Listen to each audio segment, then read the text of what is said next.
4 तरीकों से गधे से गधा और कमजोर दिमाग का स्टूडेंट भी पढ़ा हुआ कभी भूलेगा नहीं, हमेशा याद रहेगा।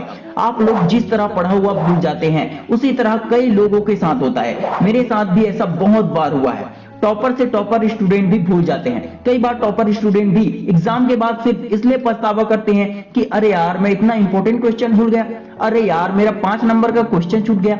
ऐसा होता है।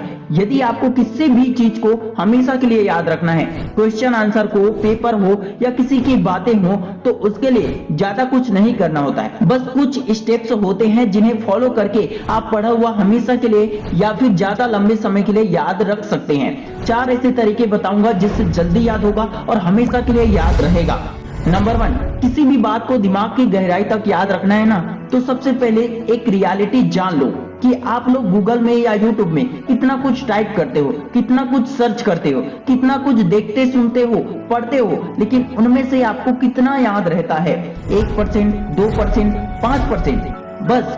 लेकिन क्या आप जानते हैं कि जिस गूगल का इस्तेमाल आप दिनों में कई बार करते हैं, वही गूगल जब अमेरिका में अपनी मीटिंग करता है तो उस मीटिंग में मोबाइल अलाउ नहीं होता है। मोबाइल, लैपटॉप सब बंद, यहाँ तक कि गूगल भी बंद। इसके पीछे का साइंस आपको पता है? गूगल में एक क्लिक करते ही हमें सारी जानकारी, सारी इंफॉर्मेशन एक बार में मिल जाती है। वो सब कहाँ से आई है? इंटरनेट में ये सारी चीजें पहले से तो नहीं था और ना ही ये ऑटोमेटिक आया है। इंटरनेट या गूगल में आपको जो भी चीजें मिलती है, वो सारी चीजें इंसानों ने ही तो इंटरनेट में डाला है, इसे इंसानों ने ही बनाया है। इसलिए गूगल कंपनी को ये अच्छे से याद है कि इसे बनाने वाला इंसान है और गूगल कभी भी इंसानों से ज्यादा स्मार्ट नहीं हो सकता। इसलिए उसके मीटिंग में मोबाइल, लैपटॉप सब बंद रहता है और वहां पर अगर कुछ भी लिखने की जरूरत होती है तो पेन से लिखना पड़ता है, कॉपी पेन का इस्तेमाल किया जाता है। मोबाइल से, लैपटॉप से पढ़ा हुआ, टाइप किया हुआ भूल जाता है, लेकिन पेन से लिखा हुआ आपके दिमाग में गहरी छाप छोड़ जाता है।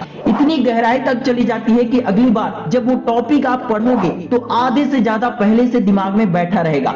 ये होती है हाथ और पेन से लिखने की पावर।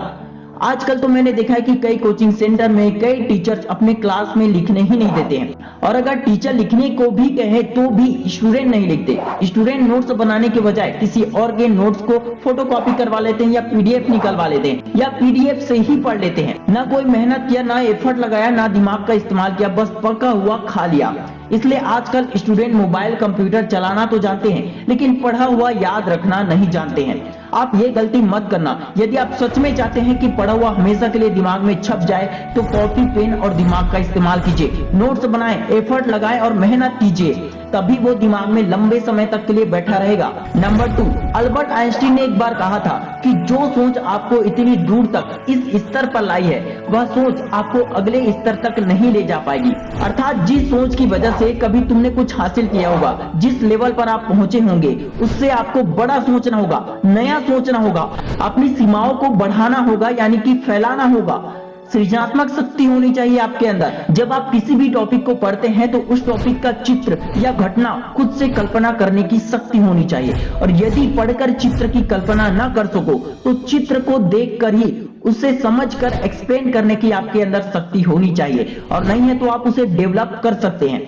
विज्ञान का हर एक आविष्कार कल्पना करने की शक्ति का परिणाम है। जो दुनिया में दिखाई देता है उसके बारे में सभी सोच सकते हैं, पर कई चीजें नहीं होने पर भी यदि उसकी कल्पना की जाए तो उसे कहते हैं सृजनात्मक शक्ति। और जिनके पास सृजनात्मक या कल्पना करने की शक्ति होती है, जैसे Elon Musk, Steve Jobs, Thomas Edison, Einstein, तो ऐसे लोगों को कोई रोक नहीं पाता।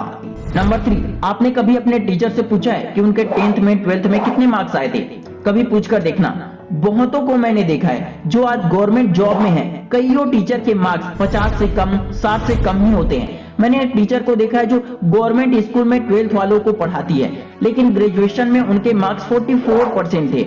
टीचरों के मार्क्स चाहे कितने भी हो, उनसे एक बहुत बड़ी बात सीखी जा सकती है, याद करने की टेक्निक। वो कैसे? वो ऐसे कि आप पढ़ते हैं ताकि आप पेपर लिख पाए और अच्छे मार्क्स आए, लेकिन टीचर पढ़ते हैं ताकि आपको पढ़ा पाए और उनके सभी स्टूडेंट के मार्क्स बहुत अच्छे आए। दोनों में कितना बड़ा डिफरेंस है ना। लिखने के लिए पढ़ोगे तो कम ही याद रहेगा, लेकिन दूसरों को पढ़ाने के लिए पढ़ोगे तो सब याद रहेगा।